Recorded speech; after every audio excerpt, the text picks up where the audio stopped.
was like, brother, I said, like, I understand it's your fighter, but you're stealing credit from my victory. And not only that, if your fighter would have got up, and then we just went, It was an amazing performance, you know, he done what nobody else has been able to do to Jermaine.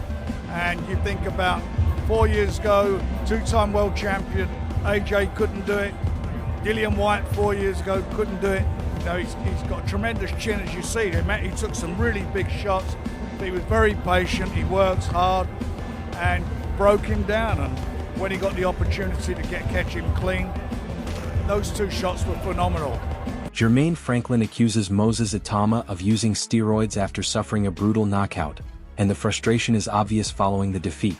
Instead of focusing only on the stoppage, Franklin goes further by raising shocking steroid allegations, claiming the power he felt seemed unnatural. However, the action inside the ring told a very different story. Itama displayed sharp timing, precision, and ruthless finishing ability throughout the contest. It was a dominant performance that left Franklin overwhelmed and searching for answers after a devastating KO loss. The sky's the limit.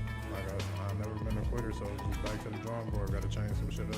Moses Itauma responds directly to Jermaine Franklin after the post-fight controversy, particularly the bizarre drug accusations made in the aftermath of the bout. Itama quickly dismisses the claims and rejects the idea that anything unusual played a role in the result. According to him, the outcome was the product of skill, timing, and natural power developed through training. He suggests Franklin is attempting to discredit the defeat. Do you know what? We had a bit of back and forth, and then I was just like, do you know what? It is what it is, isn't it? And then he obviously came in the changing room, and he said, obviously, you need to realize. Daniel Dubois reacts to Moses Itauma's stoppage victory over Jermaine Franklin and describes it as a well-earned finish. While he acknowledges Franklin as a clever and experienced fighter, Dubois believes the stoppage was completely justified. He also addresses the debate about whether Itauma slowed down during the contest. Despite that discussion, Dubois points out that the young heavyweight still found his key shots at the decisive moment. From his perspective, the fight showed control, patience. Jermaine's a crafty operator, but he got that stoppage, that was a great stoppage. A lot of people are saying, look, Moses, he started to blow a little bit. Did you see that he was maybe tiring, or did you feel like there was a consistency of intensity in his fight? It's a fight. He found the shots. What can I say? Great prospect. Frank Warren dismisses the controversy surrounding Jermaine Franklin's defeat, insisting the stoppage against Moses Itauma was clean and decisive. He brushes off the online drug allegations and calls them excuses from people unwilling to accept what actually happened. According to Warren, there was nothing questionable about the finish. He believes Franklin was simply beaten by a faster, sharper, and more powerful opponent. In his view, the results... We know who he was in with, a tough guy, never been stopped. 4 years ago, AJ couldn't stop him. Dillian, 4 years ago, couldn't stop him. He was very patient, he took some really good shots, and you could see him a couple of times loading up and throw that right hand. He boxes well, he's got a good boxing brain. He does his work, gets out, and then comes back, he's back on you. But the shots were brilliant, those two shots.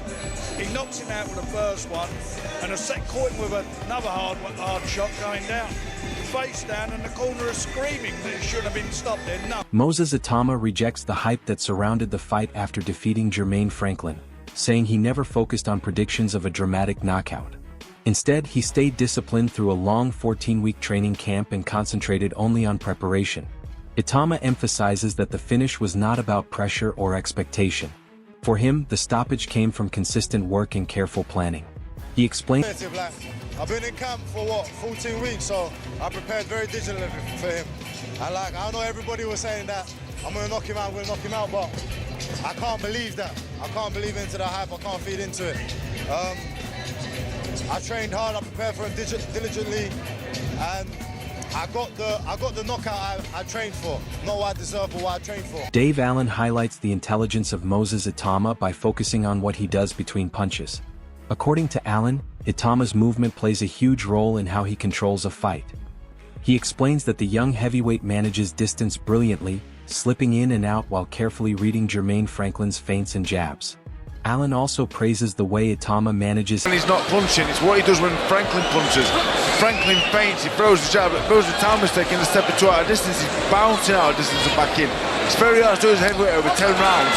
to really expend that kind of energy. Adam Smith makes a bold statement about Moses Itama, saying he truly believes the young fighter has the potential to become a generational great. Smith admits he has not felt this level of excitement about a heavyweight prospect for many years. He even mentions legendary names such as Mike Tyson, Lennox Lewis, Tyson Fury, and Anthony Joshua while describing the rare qualities he sees in Itama. According to Smith, there is something unique about his presence. I think he's got the ability to be a generational great, I really do. I haven't been this excited about a heavyweight in a long time. I mean, I grew up with Mike Tyson, and of course he just brought something thrilling to the heavyweight division. Yeah, we've had Lennox Lewis, who I think is our greatest heavyweight, obviously Tyson Fury, AJ, David Haye, and many others. But there's something about this guy. There's something about... Ben Davidson strongly defends the quality of Jermaine Franklin, pushing back against claims that he was an easy opponent for Moses Itama. He explains that Franklin was selected specifically because of his durability and experience, not as a simple stepping stone. Davidson says many people misunderstood the comments made during training camp. Internally, the team always expected Franklin to provide competitive rounds. He insists that Itama's performance was built on preparation rather than... Again, when we said Jermaine Franklin would be able to bring rounds, we didn't say that because of the walking punch bag. No walking punch bag is going to go rounds with Moses Itauma. We said that because of his quality, and that's what people was missing. Maybe it was the way that we was articulating it, but he's a very, very good fighter. But that's nothing that we see that week in, week out, day in, day out at the gym. Dev Sahi questions whether Moses Itama answered every doubt surrounding his development, but still praises the dominance he showed against Jermaine Franklin. He notes that Franklin managed to push beyond the early rounds, even reaching the fifth, which made the fight a genuine test. Some critics debated fatigue and the timing of the stoppage during the contest. However, Sahi points out that Itama never appeared to be in real trouble when he closed the fight. He describes the display as... Yeah, same way that we all kind of saw and expected. He's a fantastic young fighter with great punch power, great punch selection and timing, so he eventually got the shot off. He was looking for the rounds, and Jermaine Franklin gave him some good rounds in there. Did you feel like, that was the right level of opponent that he needed for his career? The guy's very cute, very clever, blocked well, slipped well, got up from the first knockdown. He gave him everything that he could, and Moses was just a bit too much. Dev Sahi again reflects on Moses Itama's performance against Jermaine Franklin, questioning whether every concern about the young heavyweight has been fully answered. At the same time, he acknowledges how dominant the performance looked overall. Franklin lasted longer than many expected, extending the fight past the early rounds and into the fifth. That endurance created a genuine challenge and forced Itama to remain composed. Even so, Sahi emphasizes that the answering some questions, right? Did he really answer any? I don't know. I don't know. We got to see him go beyond 2 rounds, which was a bit different to recent fights. It extended to the 5th, and yeah, maybe he was tired at one point. I don't know. He didn't look tired when he knocked him out, did he? I mean, I think it was just a flawless performance from Moses Itauma, and he sent Jermaine Franklin packing, really. I mean, I saw Franklin was complaining afterwards as well, in the corner were complaining about the... Sean Zittel breaks down the technical setup behind Moses Itama's knockout of Jermaine Franklin. He highlights the use of feints, body work, and a disciplined jab that steadily controlled the pace of the fight. According to Zittel, Itama never became reckless or greedy while pressing for the finish. Instead, he managed the bout with the calm approach of a seasoned veteran. Zittel also reminds viewers that Franklin previously gave Anthony Joshua serious problems. Yet in this contest, he was neutralized completely by Itama's balance. He set up that knockout beautifully, man. He used his feints, he did invest to the body, straight left hands to the body.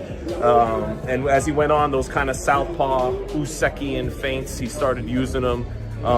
Didn't get away from his jab, didn't get greedy. Itama is a really good veteran. Well, excuse me. Franklin is a savvy veteran. He's a crafty veteran who we know went the distance with Joshua, bloodied Joshua's nose, gave him some fits, landed some good shots, and he really never landed anything of consequence on Itama, because Itama's like, I mean, there was some Shakur-like stuff from Itama as a southpaw with that good balance, that good base. Moses Itama responds firmly to criticism surrounding his victory over Jermaine Franklin, especially claims that the stoppage happened only because the fight took place in Britain.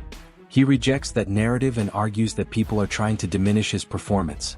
Itama insists the outcome was determined purely by what happened inside the ring. In his view, the result came from proper execution and preparation rather than location or judging bias. He also suggests Franklin's team is ignoring the way the fight was unfolding before the referee stepped in. They was like, oh, you know that if this was American soil, they wouldn't have stopped that fight. And like, you only got the victory because we're like in Britain. And I was like, brother, I said, like, I understand it's your fighter, but you're stealing credit for my victory. And not only that, if your fighter would have got up, and then we had a bit of back and forth. Eddie Hearn reacts to the explosive victory by Moses Itama over Jermaine Franklin and admits the stoppage arrived even faster than he expected. Hearn reveals that he believed Itama had the power to finish the fight early.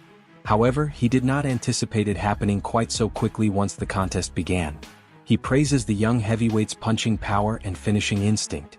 According to Hearn, Franklin looked vulnerable from the opening rounds, making the early stoppage a real possibility throughout the fight. Listen, there's everyone, like, it's a mixture between, that was a mismatch, and you can't have a build-up where people are going, oh, that's an interesting fight, and then he does that and everyone goes, it's a mismatch. We all knew that early on in the fight, there was every chance that could happen, but I didn't expect even it to happen that quick. I thought Moses would stop him inside 3 rounds. Spencer Oliver analyzes the performance of Moses Itama against Jermaine Franklin and says it answered several important questions about the rising heavyweight.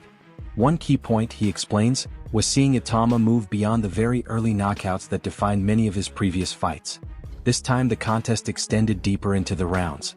Oliver also points out that Franklin showed ambition and landed occasional shots, turning the fight into a meaningful test. Even so, Itama's composure and finishing ability ultimately separated him when the decisive moment arrived. What we need to know, listen, he got more rounds in than what we've seen him in previous fights. You know, he hasn't been past 2 rounds for a number of fights now. So we see him go into round 5, which was good. We see him get hit with some shots, which was good. There was more ambition from Jermaine Franklin than I was expecting. But there was also more durability than I was expecting as well. The execution of finish. Fabio Wardley believes Moses Itama possesses far more tools than most heavyweights in the division, especially after the victory over Jermaine Franklin. He explains that Itama should not be viewed simply as a one-punch knockout artist. Instead, Wardley describes him as a versatile fighter capable of dismantling opponents through multiple strategies. He highlights the variety of punches, combinations, and the ability to mix attacks to both head and body. In Wardley's opinion, that unpredictability makes Itama a constant threat once he settles into a structured game plan. Moses just has so many more skills, tools in his toolbox, so much more diversity in the way he's going to go about things. That plus a game plan and putting his punches together, combinations, is going to be a multitude. It's not going to be one punch bang. It's going to be a multitude of up, down, picking this shot, picking that shot, just a barrage on top. And I think the ref will step in. Ben Davidson reveals the tactical blueprint behind Moses Itama's victory over Jermaine Franklin, explaining that the strategy was always designed as a gradual breakdown. While the team knew a single punch knockout could happen, their real goal was to wear Franklin down over time. Davidson says the plan involved softening the opponent before creating the opening for the stoppage.